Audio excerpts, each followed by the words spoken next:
আসসালামু আলাইকুম ওয়া রাহমাতুল্লাহি ওয়া বারাকাতুহু।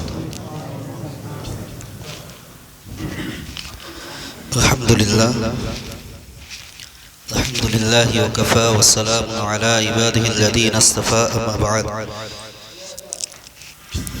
ফাআউযু বিল্লাহি মিনাশ শাইতানির রাজীম। বিসমিল্লাহির রহমানির রহিম।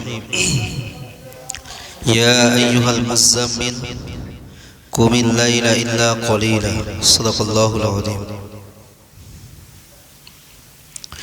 সর্বপ্রথম মহান রব্বুল আলামিনের দরবারে আমরা লাখো কোটি শুকরিয়া জ্ঞাপন করি। সকলে বলুন আলহামদুলিল্লাহ।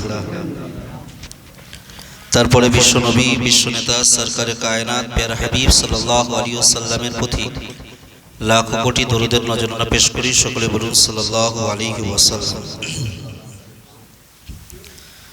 আজ আমাদের আলোচনার বিষয়বস্তু হলো সূরাতুল মুযাম্মিল। ইতিপূর্বে আমরা সূরাতুল জিন শেষ করেছি, আলোচনা শুনেছি। আজ শুরু হবে সূরাতুল মুযাম্মিল।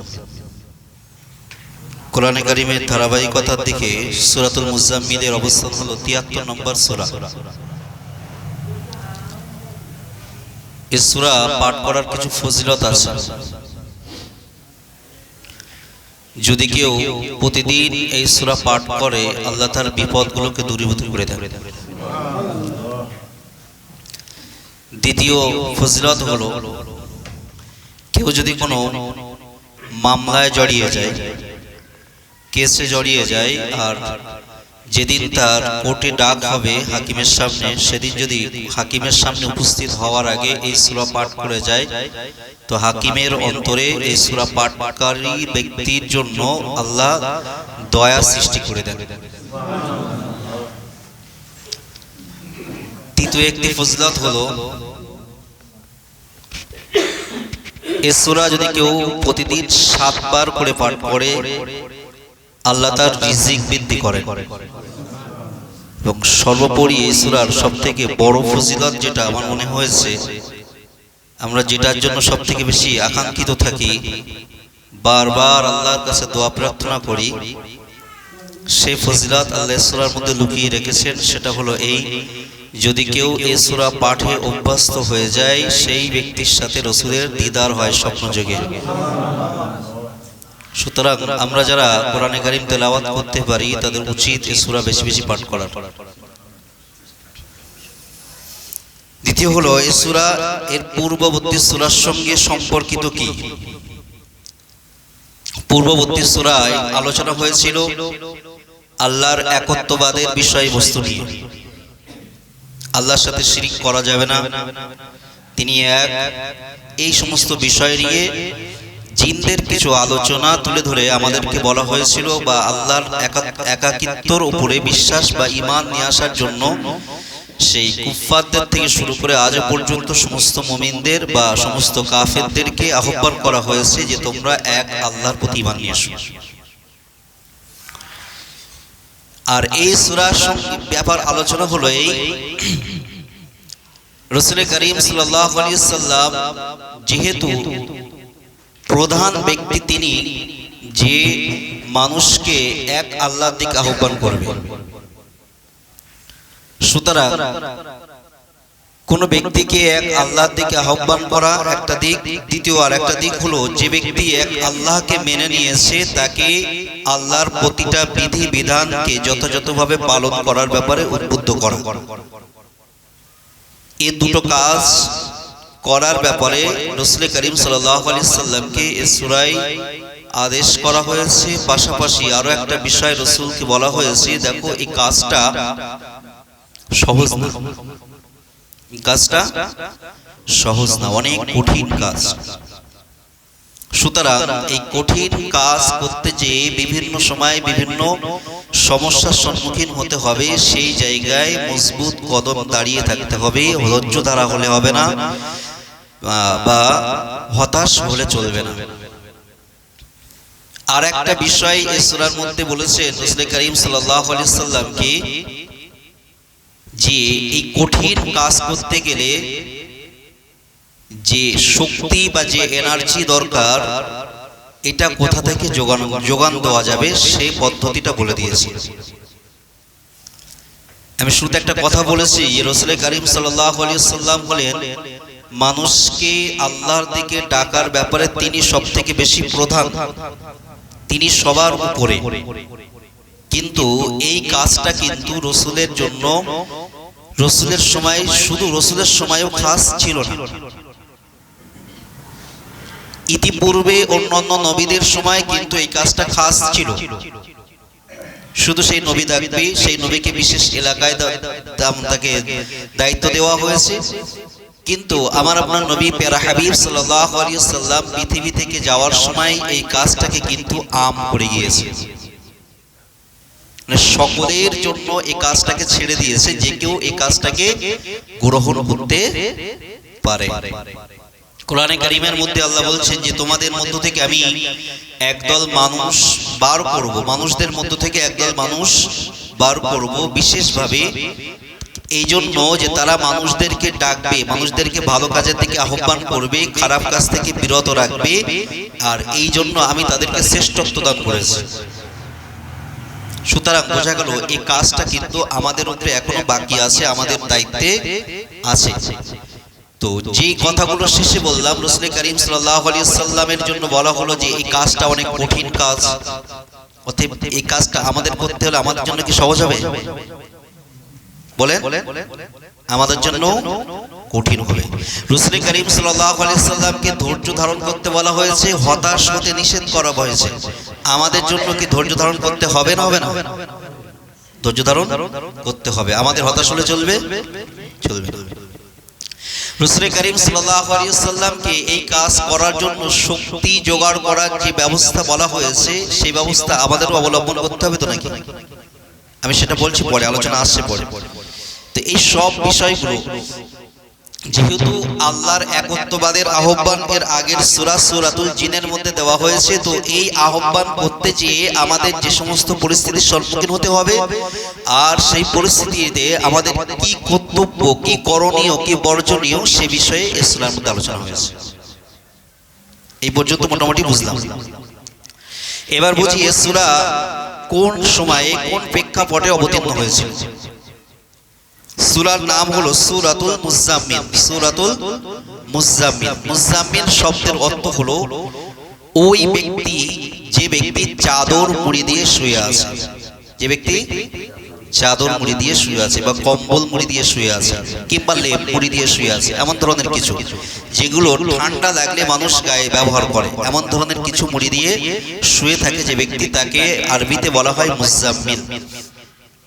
রাসূল করিম সাল্লাল্লাহু আলাইহি ওয়াসাল্লামের কাছে যখন প্রথম ওহী অবতীর্ণ হয়, যখন প্রথম ওহী অবতীর্ণ হয়, সে সময় জিবরাইল আলাইহিস সালাম সর্বপ্রথম রাসূলের সামনে নিজস্ব আকৃতিতে সশরীরে উপস্থিত হয়েছিলেন।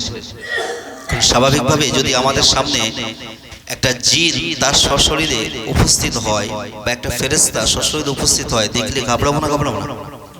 ঘাবড়ে যাবো, ভয় পাবো, এটাই স্বাভাবিক। রাসূল যেহেতু তিনিও মানুষ ছিলেন, তিনিও ভয় পেয়ে গিয়েছিলেন, ঘাবড়ে গিয়েছিলেন। জিবরাইল আলাইহিস সালাম একটা রিওয়ায়াত অনুযায়ী রেশমি রুমালের উপরে সূরাতুল আলাকের প্রথম যে 5টা আয়াত একটা রুমালের উপরে লিখে নিয়ে এসেছে। এখানে একটা অন্য দিক, আজকের আলোচনার দিক পাল্টে যাবে এই বিষয়টা বলতে গেলে। রাসূল করিম সাল্লাল্লাহু আলাইহি ওয়াসাল্লামের সামনে এনে ধরেছেন যে রাসূল আপনি পড়ুন, এই যে যেটা দেখা আছে এটা পড়ুন। রাসূল কি বললেন? লা আদরি, আমি পড়তে জানি না, আমি কারো কাছে পড়তে শিখিনি। জিবরাইল আলাইহিস সালাম, আচ্ছা আমরা যদি বলি আমি পড়তে জানি না, তো আমাদেরকে পড়া শেখানোর পদ্ধতি কি বলেন? কোন মাস্টার তাকে একটা একটা করে অক্ষর বলে দেবে যে এটা এই অক্ষর, এটা যদি আমরা ইংলিশ শিখতে চাই তো এ থেকে জেড পর্যন্ত অক্ষরগুলো শেখাবে, তারপরে তার মধ্যে কোনটা ভয়েল কোনটা কনসোনেন্ট শেখাবে, তারপরে শব্দ কিভাবে গঠন করতে হয় এগুলো আস্তে আস্তে শেখাবে। তো এইভাবে শিখিয়ে তারপরে বলে বলে দিয়ে বোর্ডে দেখিয়ে খাতায় লিখিয়ে আমাদের শেখাবে। জিবরাইল আলাইহিস সালাম রাসূলকে কি করলেন? সে সময় রাসূল যখন বললেন যে আমি পড়তে জানি না, তখন জিবরাইল আলাইহিস সালাম কি করলেন? রাসূলকে এভাবে বুকের মধ্যে এভাবে জড়িয়ে ধরে বুকের নিজের সিনার সাথে লাগিয়ে চাপ দিলেন। আমরা ঘটনা জানি তো, এইভাবে প্রথম একবার চাপ দিলেন জিবরাইল আলাইহিস সালাম, কি রাসূল তারপর কি বললেন? একবার চাপ দেওয়ার পর যখন জিবরাইল আলাইহিস সালাম আবার পড়তে বলছে, রাসূল তখনও কি জবাব দিলেন? আমি পড়তে জানি না। জিবরাইল আলাইহিস সালাম আবারও একই কাজ করলেন, আবার পড়তে বললেন, কি বললেন? আমি পড়তে জানি না। তৃতীয়বার আবার একই কাজ করলেন, যে এমন ভাবে রাসূল বর্ণনা করছে যে জিবরাইল আমাকে এমন ভাবে তার বুকের সাথে চেপে ধরেছে যেন মনে হচ্ছে আমি তার সঙ্গে মিশে যাচ্ছি, আমার পাঁজরগুলো ভেঙে যাচ্ছে, এত জোরে চেপে ধরেছে। এরপরে তৃতীয়বার চাপ দেওয়ার পরে যখন ছেড়ে দিলেন তখন রাসূল পড়তে শুরু করলেন, ইকরা বিসমি রাব্বিকাল্লাযী খলাক, খলাকাল ইনসানা মিন আলাক, ইকরা ওয়া রাব্বুকাল আকরাম, আল্লাযী আল্লামা বিল কলাম, আল্লামাল ইনসানা মা লাম ইয়ালাম। একটা জিনিস বুঝে নেবেন, আমি অনেকবার বলেছি বিভিন্ন জায়গায় যে কোরআনের ইলম এটা সিনা থেকে, একজনের সিনা থেকে আরেকজনের সিনায় যায়, এটা কিতাবের মাধ্যমে যায় না। কেন বলছি? যে কেউ যদি মনে করে যে আমি একাকী, কোনো শিক্ষক ছাড়া একাকী পড়বো, কোনো ব্যক্তি, কোনো আমার গুরু না ধরে একা পড়বো, তো সে সঠিক দিশা পাবে না। এটা কি শেখানোর পদ্ধতি? বুকে চেপে ধরে বলেন, এটা কি শেখানোর পদ্ধতি? কোনো স্কুল, কোনো ইউনিভার্সিটি, কোনো পাঠশালা এভাবে শেখায় কাউকে? টিচারের সাথে ছাত্রকে বুকে চেপে ধরে শেখায় না তো। জিবরাইল আলাইহিস সালাম কিভাবে শেখালেন রাসূলকে? বুকের সাথে চেপে ধরে। আল্লাহ জিবরাইল আলাইহিস সালামের সিনায় কোরআনকে দিয়ে পাঠিয়েছে, যাও তুমি রাসূলের কাছে নিয়ে যাও। জিবরাইল আলাইহিস সালাম এসে রাসূলের কাছে প্রথমে পেশ করলেন একটা লেখা সামনে, যে রাসূল দেখে কি বললেন? আমি পড়তে পারি না। শেখানোর পদ্ধতি কি করলেন? সিনার সাথে চেপে ধরলেন। কি করলেন? সিনার সাথে চেপে ধরলেন, যে আমার জিবরাইলের সিনার সাথে থেকে আল্লাহ যেটা পাঠিয়েছিল জিবরাইলের সিনার মাধ্যমে, সেটা রাসূলের সিনায় কনভার্ট হলো, ট্রান্সফার হলো, এখান থেকে ওখানে ট্রান্সফার হলো। দ্বিতীয়বারে ট্রান্সফার হওয়ার পরে রাসূল পড়তে শুরু করলেন।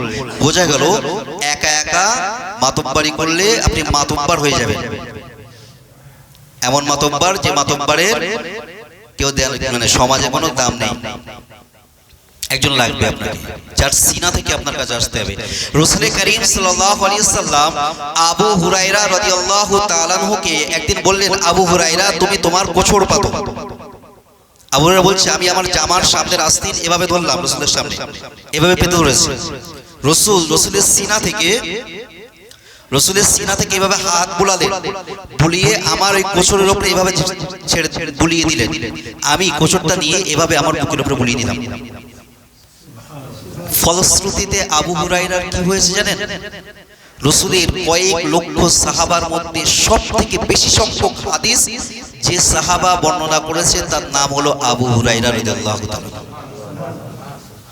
সেম ঘটনা, এই সেম টাইপের ঘটনা আর একজন সাহাবার সাথে, রাইসুল মুফাসসিরিন আব্দুল্লাহ ইবনে আব্বাস রাদিয়াল্লাহু তাআলা, তিনি যখন মাত্র 12 বছর বয়স হবে, 8 থেকে 12 বছরের মধ্যে বয়স, সেই সময় একটা মজলিসে সূরা তৈরি হয় বয়স্ক সাহাবাদের নিয়ে। বিশেষ করে যে সমস্ত সাহাবারা বদর যুদ্ধে অংশগ্রহণ করেছিল, এই সমস্ত ফজিলতপূর্ণ সাহাবাদের নিয়ে একটা মজলিস, একটা কমিটি গঠন হয়।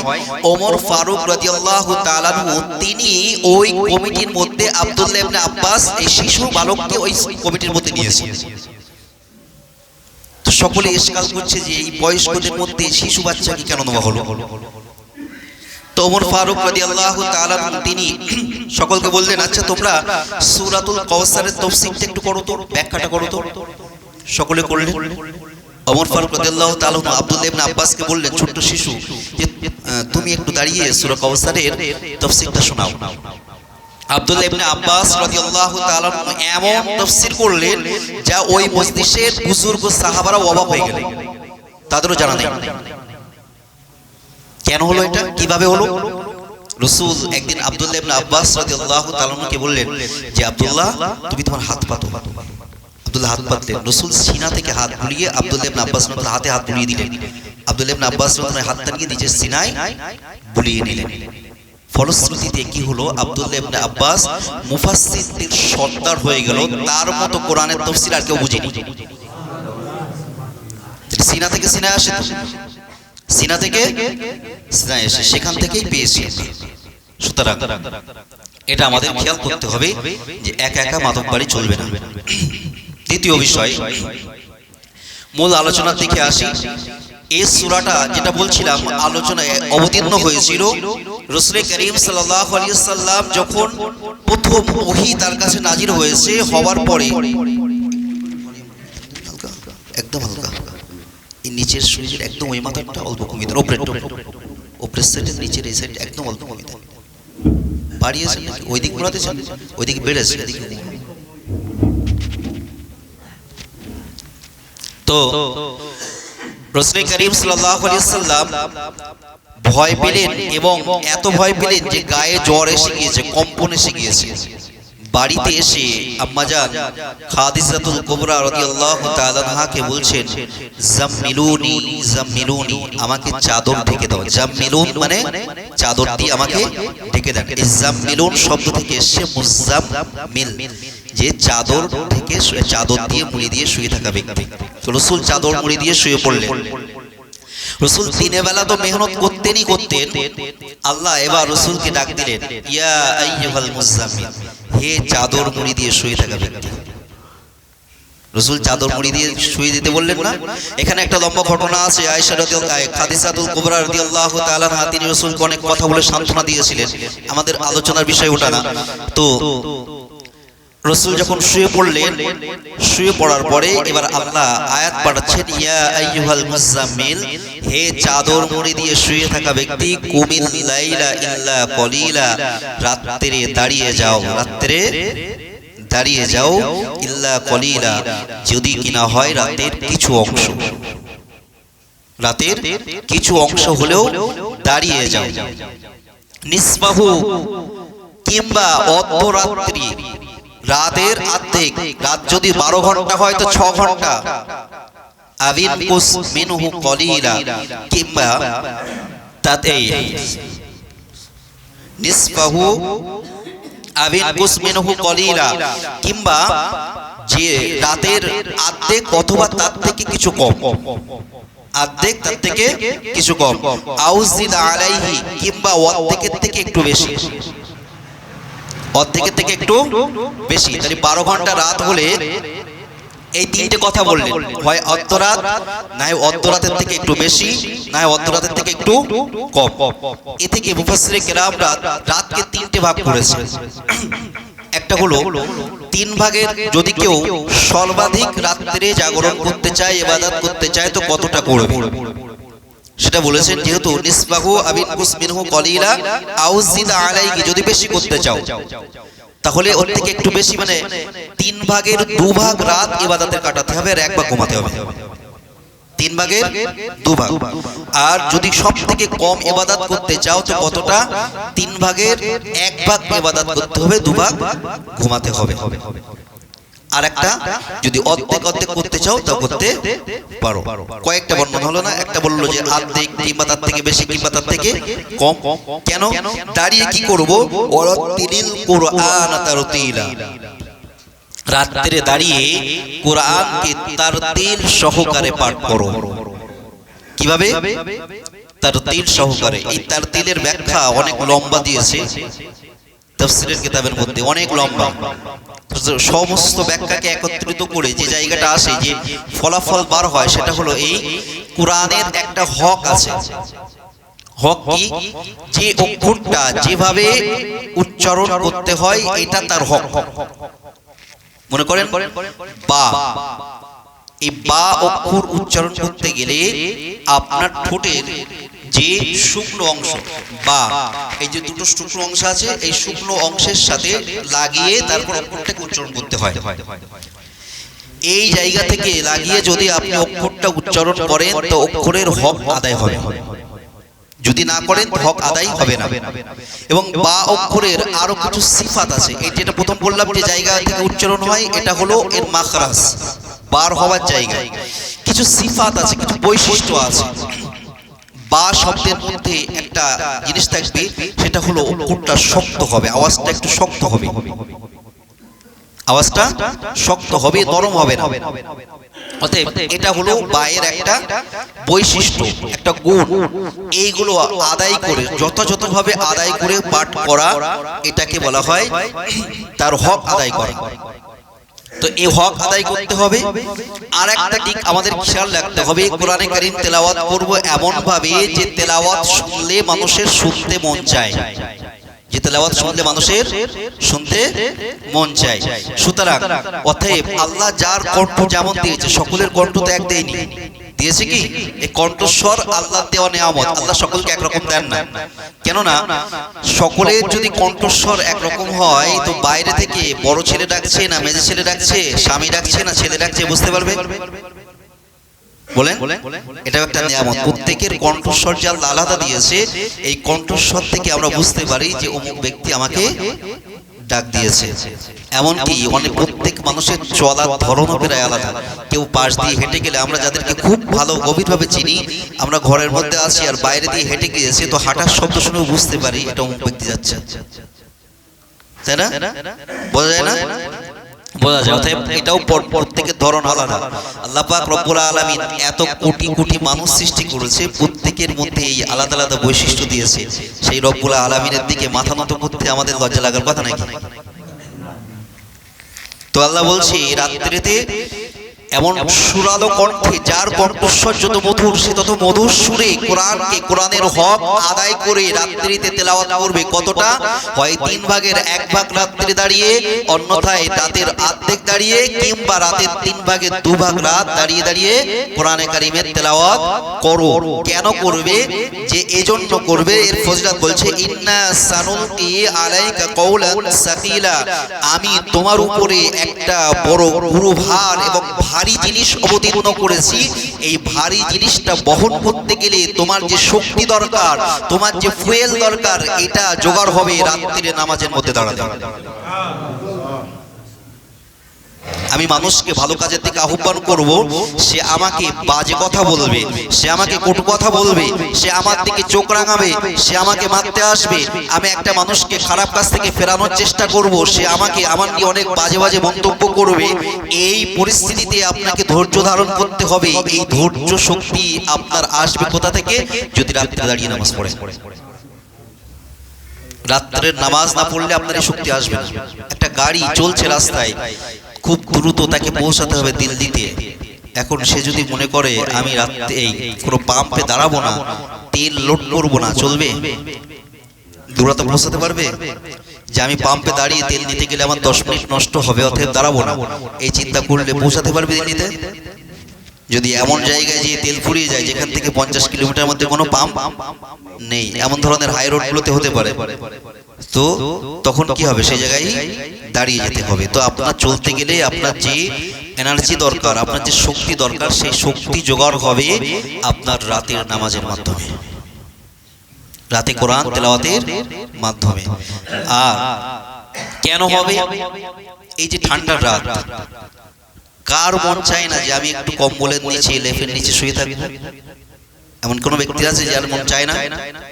যে রাস্তার ধারে যে পাগল হয়, তার কাছে কিছু না থাকার কারণে সে গুটো সুটো হয়ে শুয়ে থাকে, এমন সময় যদি কেউ তার গায়ের উপরে কোনো চাদর চড়িয়ে দেয়, তো সে কি ফেলে দেবে? সেও ফেলবে না। তারও মন চাই এই ঠান্ডায় একটা কোনো চাদর চাপা দিয়ে শুয়ে থাকতে। রসুলের প্রথম দিনের ওহী নাজিল হওয়ায় রসুলের গায়ে জ্বর এসেছিল, চাদর মুড়ি দিয়ে শুয়েছিল। আল্লাহ বললেন, রসুল এই চাদর মুড়ি দিয়ে তুমি যদি শুয়ে থাকো, তাহলে তোমার যে শক্তি দরকার এই কাজের, ওই শক্তি আসবে না, শক্তি জোগাড় করো, দাঁড়িয়ে যাও। আর এই কাজ আমাদেরও করতে হবে, তো মানুষকে ডাকতে হবে। তাহলে আমাদের রাত্রে জাগরণ করা দরকার আছে না নেই? এখন যদি রাত্রে তাহাজ্জুদ পড়ি, তাহলে ফজরের জামাতে আসার দরকার আছে না নেই? নেই। রাত্রে সারা রাত তাহাজ্জুদ পড়েছি, 72 রাত তাহাজ্জুদ পড়েছি, ফজরের জামাতে ঠান্ডায় আর যাব না, নাকি বলেন? ফজরের জামাতে লোক বেড়েছে না ঠান্ডায় কমেছে?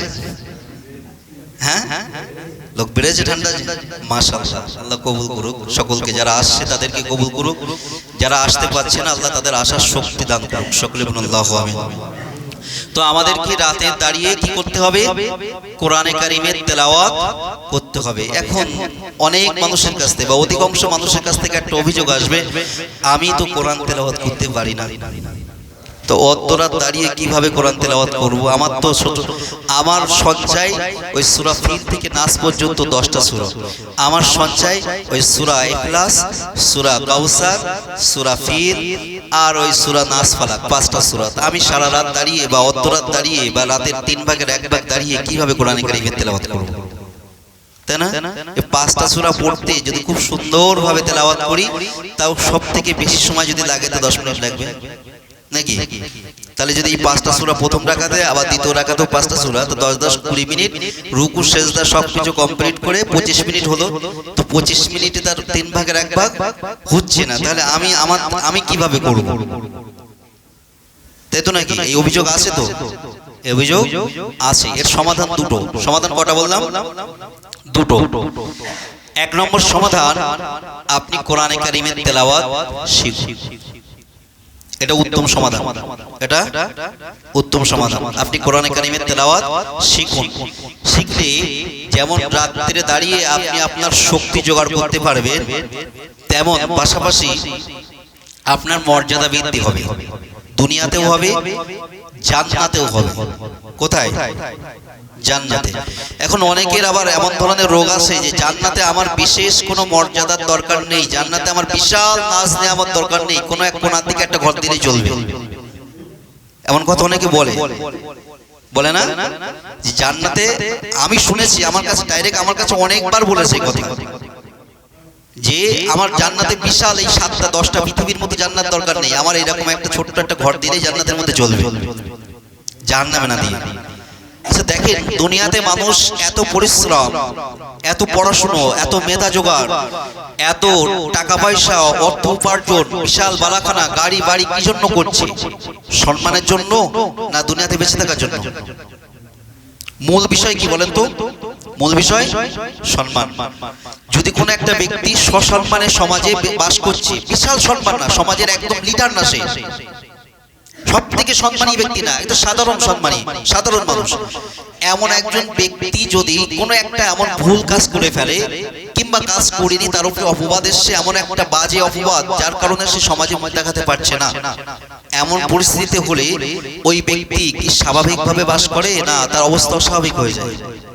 অস্বাভাবিক অবস্থাটা এমন হয় সে সেই এলাকা ছেড়ে চলে যায়, অন্যথায় কেউ আত্মহত্যা করে বসে, তাই না? কেন? যে আমার সম্মান নেই, তো বেঁচে থেকে লাভ। তো এই দুনিয়া চিরস্থায়ী না ক্ষণস্থায়ী? ক্ষণস্থায়ী।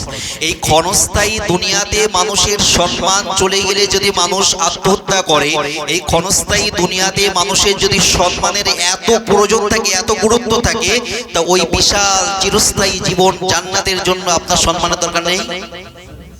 অবশ্যই সম্মানের দরকার আছে।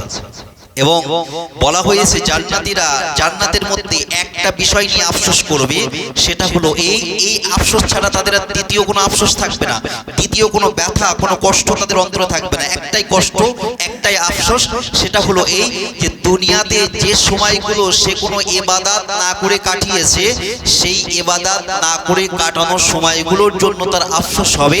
হায় আফসোস, যদি ওই সময় আমি একবার অন্তত সুবহানাল্লাহ বলতাম বেশি, তো আজকে আমার মর্যাদাটা একটু বৃদ্ধি হতো। আর কোরআনে কারীম জান্নাতীদেরকে সম্মান কিভাবে বৃদ্ধি করাবে? আল্লাহ জান্নাতীদেরকে ঘোষণা করবে যে তোমরা কোরআন পড়ো আর সম্মানের সিঁড়ি চড়ো। এক একটা আয়াত পড়বে, এক একটা সম্মানের সিঁড়ি বয়ে উপরে উঠে যাবে। একটা আয়াত তো একটা স্তর উপরে, একটা আয়াত পড়বে তো একটা স্তর উপরে। অতএব দুনিয়াতে যে ব্যক্তির যত বেশি কোরআনে কারীমের আয়াত মুখস্থ, জান্নাতে সে তত বেশি সম্মানের সিঁড়ি চড়ে উপরে উঠবে।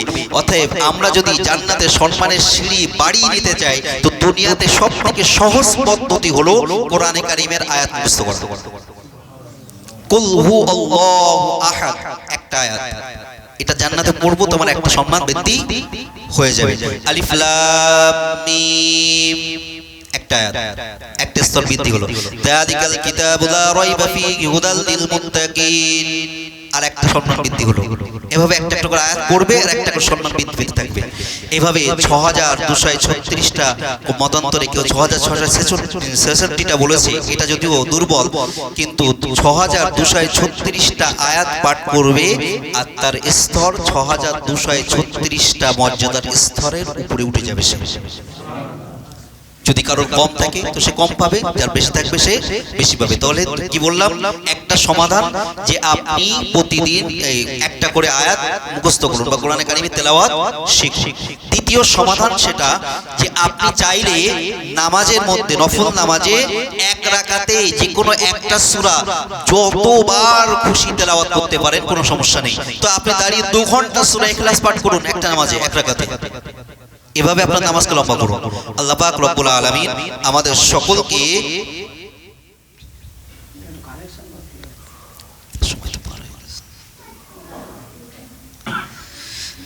সকলকে বেশি বেশি কোরআনে কারিমের তেলাওয়াতের তৌফিক দান করুক। সকলে বলুন আল্লাহু আমিন। আরো একটি আয়াত দেখেছিলাম কিন্তু আজকে সম্ভব না।